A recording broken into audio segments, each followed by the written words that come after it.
ఓం శ్రీ గురుభ్యో నమః. ఫిబ్రవరి మాసంలో వృశ్చిక రాశి వాళ్ళకి ఏ విధంగా ఉండబోతున్నాయో ఒకసారి మనం తెలుసుకుందాం.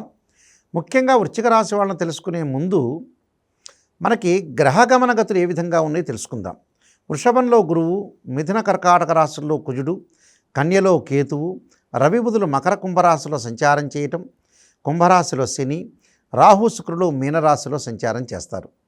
ఈ వృశ్చిక రాశి వాళ్ళకి ఏ విధంగా ఉండబోతుంది? వృశ్చిక రాశి వాళ్ళకు వచ్చేటప్పటికల్లా సప్తమ స్థానంలో గురువు యొక్క సంచారం వల్ల ఆర్థిక పరంగా బాగుంటుంది. ఆర్థిక లావాదేవీలు, కొనుగోళ్ళు, వసూళ్ళు, అలానే వాళ్ళు ఏదైతే వృత్తి చేస్తున్నారో వృత్తి, ఉద్యోగ, వ్యాపార రంగం చేస్తున్న ప్రతి ఒక్కళ్ళకు కూడా ఏదో రకంగా ఆర్థిక పరంగా ఆదాయం అనేది బాగా పెరుగుతుంది. ఇన్కమ్ అనేది గ్రోత్ అవుతుంది. ఆ ఇన్కమ్ గ్రోత్తో పాటు ప్రతి పనిలో కూడా వాళ్ళకి ఆలోచనలు బాగా ప్రణాళికాబద్ధం వేసుకోవాలి. ప్రణాళికాబద్ధంగా అనేక మార్గాల్లో సంపాదన పెంపొందించుకోవాలనే ఒక ఆలోచనలు బాగా పెరుగుతాయి. ఆ ఆలోచనలు పెరగటం మంచిదే. అంటే గురువు బాగున్నాడని అర్థం. అలానే వివాహ సంబంధాలు బాగా కుదరటం. ఎందుకు అంటే మనకి పంచమ స్థానంలో ఏదైతే శుక్రుడు యొక్క సంచారం, సప్తమ స్థానంలో గురువు వల్ల మంచి కుటుంబం నుంచి వధువు, మంచి కుటుంబం నుంచి వరుడు లభించే అవకాశాలు బాగా ఎక్కువ ఉంటాయి. కాబట్టి సంతానపరంగా ఇబ్బందులు ఉండవు. సంతానం లేని వారికి కూడా సంతానం కలిగే అవకాశాలు కూడా బాగా ఎక్కువ ఉంటాయి. అంటే సుఖాన్ని, భోగాన్ని, సౌఖ్యాన్ని, స్త్రీ సౌఖ్యాన్ని కూడా లభించే అవకాశాలు బాగా ఎక్కువ ఉంటాయి. కాబట్టి వీళ్ళకి చాలా అద్భుతంగా ఉండే అవకాశాలు ఉంటాయి. శుక్రుడు బాగున్నాడు, ఇక్కడ గురువు కూడా చాలా అద్భుతంగా ఉన్నాడని చెప్పుకోవచ్చు. అలానే కుజుడు యొక్క ప్రభావం వల్ల కూడా ఆర్థిక పరంగా పుంజుకుంటారు. అలానే వీళ్ళున్న ఆస్తులు ఏవైతే ఉన్నాయో ఎసెట్స్, దాని యొక్క రేట్లు పెరిగే అవకాశాలు ఉంటాయి. అలానే పిత్రార్జితం కూడా బాగా కలిసి వచ్చే అవకాశాలు బాగా ఎక్కువగా ఉంటాయి.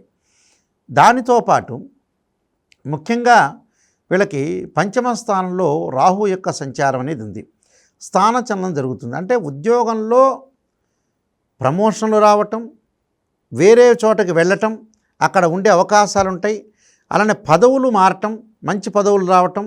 అంటే ఒక్కొక్క పోస్ట్కి ఒక పదవి అనేది ఉంటుంది. దానికంటే పైన ప్రమోషన్లు వచ్చి మంచి పదవులు లభించే అవకాశాలు బాగా ఎక్కువ ఉంటాయి.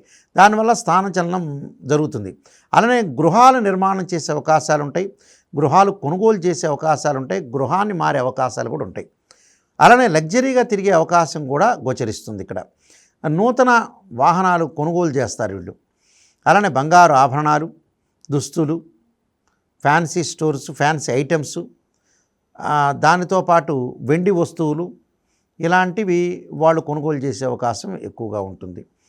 ఇక్కడ మిగతా రవిగ్రహం యొక్క ప్రభావం వల్ల రవి బుధులు వృశ్చిక రాశి వాళ్ళకు తృతీయంలో రవి ఉంటాడు, బుధుడు ఉంటాడు, తర్వాత మళ్ళీ చతుర్థంలోకి వెళ్ళిపోతాడు. వెళ్ళిపోయిన తర్వాత వ్యాపార పరంగా కొంత మటుకు దక్షిణ బాగా పెరుగుతుంది. అంటే దక్షత బాగా పెరుగుతుంది. అంటే ఎక్స్పీరియన్స్ బాగా పెరిగే అవకాశాలు ఎక్కువ ఉన్నాయి. ఎక్స్పీరియన్స్ పెరగటం వల్ల వీళ్ళకి ఏదో రకంగా నేను చెయ్యాలి, అభివృద్ధి సాధించాలి, ఒక లక్ష్యంతో ముందుకు వెళ్ళే అవకాశాలు ఉంటాయి. అనేక మార్గాల్లో వీళ్ళు సంపాదనకి అన్వేషిస్తూ ఉంటారు. అది చిరు వ్యాపారులు ఉండొచ్చు, బడా పారిశ్రామికవేత్తలు ఉండొచ్చు, అందరూ ఉండొచ్చు. ఆరోగ్యం అనేది కూడా కుదుటపడే అవకాశాలు ఎక్కువగా ఉన్నాయి. ఆరోగ్యం కుదుటపడుతుంది. వీళ్ళకి వచ్చే వృత్తిపరంగా కూడా అనుకూలంగా ఉంటుంది. అవార్డులు, రివార్డులు రావటం, ప్రశంసాజలు రావటం, ఒకటి భార్యాభర్తల మధ్యలో కూడా అనుకూలంగా ఉంటుంది. గతంలో ఏదైతే ఫ్యామిలీ పరంగా ఇబ్బందులు పడుతున్న వ్యక్తులు, అలాంటి వాళ్ళందరూ కూడా వెళ్ళి మళ్ళీ ఆ ఫ్యామిలీని కలిపే అవకాశాలు ఎక్కువగా ఉంటాయి. వివాహ సంబంధాలు కలిసే అవకాశాలు ఉంటాయి. ఏదో రకంగా వృత్తిపరంగా శత్రువులు మిత్రులుగా మారే అవకాశాలు కూడా ఎక్కువ ఉంటాయి. వీళ్ళు ఏదైతే వృత్తిలో చేస్తున్నారో మనకి శత్రువు ఈ వ్యక్తి అనుకునే వ్యక్తులు కూడా వాళ్ళు మిత్రులుగా మారే అవకాశాలు బాగా ఎక్కువ ఉంటాయి. కాబట్టి ఇవన్నీ కూడా వాళ్ళకి మంచి జరిగే అవకాశాలు ఎక్కువ ఉన్నాయి. అలానే వ్యయస్థానంలో ఏమీ గ్రహాలు లేవు. అలానే లాభస్థానంలో కేతు యొక్క సంచారం వల్ల ఆధ్యాత్మిక జ్ఞానం పెరుగుతుంది. అంటే జ్ఞానాన్ని వైపు ముందుకు వెళ్తారు. అంటే నాలెడ్జ్ ఈజ్ పవర్ అంటారు, నాలెడ్జ్ ఈజ్ డివైన్ అంటారు. అంటే జ్ఞానం అనేది ఎప్పుడూ మనకు కావాలి.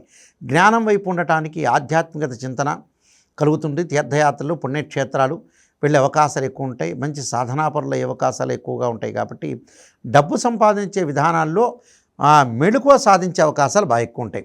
విద్యార్థులకి చదువు పట్ల బాగా ఆసక్తి పెరగటం, పోటీ పరీక్షల్లో కూడా ఉత్తీర్ణత సాధించడం, మంచి ర్యాంకులు వచ్చే అవకాశాలు బాగా ఎక్కువ ఉంటాయి. వివాహ సంబంధాలు చేసుకునే వ్యక్తులు కూడా మంచి కుటుంబం నుంచి వచ్చే అబ్బాయి కానీ అమ్మాయి కానీ లభించే అవకాశాలు ఎక్కువ ఉంటాయి. గత కాలంలో సంతానం లేదు అని ఇబ్బంది పడిన స్త్రీమూర్తులందరికీ కూడా ఒక విశేషమైన శుభవార్తలు అనేవి కలుగుతాయి. సంతానం కలిగే అవకాశం ఒకటి ఉంటుంది. అంటే ప్రెగ్నెన్సీ వచ్చే అవకాశం ఒకటి ఉంటుంది కాబట్టి సంతానం సంపత్ప్రదం అన్నారు. సంతానం కలిగే అవకాశం ఉంటుంది కాబట్టి చక్కగా వీళ్ళకి అనుకూలమైన ఫలితాలు ఎక్కువగా జరిగే అవకాశాలు ఉంటాయి. అలానే విదేశాలకు వెళ్ళే అవకాశాలు కూడా బాగా ఎక్కువ ఉంటాయి.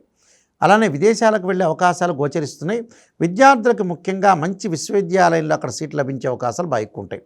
కాబట్టి ఇవన్నీ కూడా వాళ్ళకి గోచారరీత్యా చెప్పబడే ఫలితాలు ఇవి 20% సపోర్ట్గా ఉండే గ్రహాలు. ఆ 20% సపోర్ట్ వల్ల కూడా మనం లైఫ్ను లీడ్ చేసే అవకాశాలు ఎక్కువ ఉంటాయి. కాబట్టి నేను చెప్పిన కొన్ని రెమెడీస్ అనేవి మీరు పాటించి ముందుకు వెళ్తే అనుకూలంగా ఉండే అవకాశాలు ఎక్కువ ఉంటాయి. అంటే కుజుడి యొక్క ప్రభావం కూడా చాలా అద్భుతంగా ఉంటుందని చెప్పుకోవచ్చు.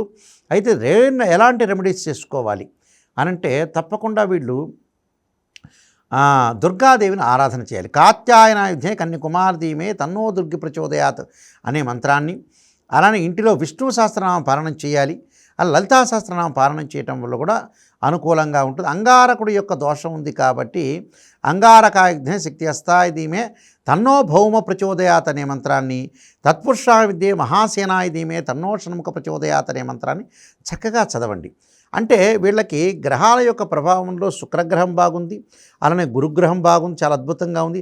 రవి బుధుడు మిశ్రమైన ఫలితాలు ఉంటాయి. కాబట్టి వ్యాపారం అనేది నూతన వ్యాపారాలు చేయండి, వ్యాపారపరంగా విస్తరణ చేసుకోండి, భాగస్వామ్యం కలుపుకోండి. కానీ భార్యాభర్తల మధ్యలో కొద్దిగా ఫ్యామిలీ పరంగా అనుకూలంగా ఉంటాయి. అంటే గతం కంటే ఇప్పుడు మెరుగైన ఫలితాలు ఉంటాయి కాబట్టి చాలా అద్భుతంగా ఉంటుందని చెప్పుకోవచ్చు.